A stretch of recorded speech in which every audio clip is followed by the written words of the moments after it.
মঙ্গলবার রাত 10টা 40 মিনিটে খুলনা প্রকৌশল ও প্রযুক্তি বিশ্ববিদ্যালয়ের উপাচার্যের পদত্যাগের দাবিতে রাজধানীর শাহবাগ মোড়ে ব্লকেট কর্মসূচি পালন করে ঢাকা বিশ্ববিদ্যালয় সহ বিভিন্ন শিক্ষা প্রতিষ্ঠানের শিক্ষার্থীরা। এ সময় দফা ১ দাবি ১, কুয়েট বিসির পদত্যাগ, আমার ভাই অনশনে, বিসি কেন সিংহাসনে সহ বিভিন্ন স্লোগান দিতে থাকেন শিক্ষার্থীরা।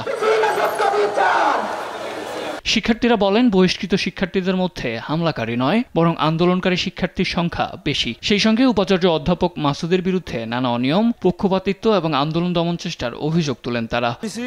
শুরু থেকেই গাফিলতি করতেছিল এবং ছাত্রদের বিরুদ্ধে অবস্থান নিচ্ছিল অন কাইন্ড অফ।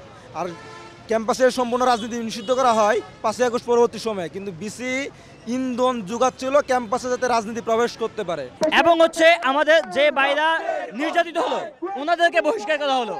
এই জন্য আমরা চাচ্ছি যে নির্লজ্জ বিসি যে নির্লজ্জ কাজটা করলো তার জন্য এই নির্লজ্জ বিসিকে পদত্যাগ করতে হবে। এই বিসি শিক্ষার্থীদের নিরাপত্তা দিতে সম্পূর্ণরূপে ব্যর্থ হয়েছেন, তার এই পদে থাকার আর কোনো ধরনের নৈতিক অধিকার নাই। এছাড়া কুয়েট শিক্ষার্থীদের সাথে মিল রেখে আজ সব শিক্ষা প্রতিষ্ঠানে প্রতীকী অনশন, ক্লাস বর্জন এবং বিক্ষোভ কর্মসূচির আহ্বান জানান তারা। সেই সঙ্গে বিকেল 3টায় রাজু ভাস্কর্যের পাদদেশে বিক্ষোভ মিছিলও করবেন তারা।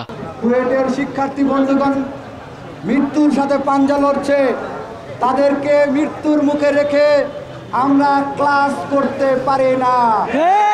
এজন্য আগামীকাল সকল ধরনের ক্লাস বর্জনের আহ্বান জানাচ্ছি।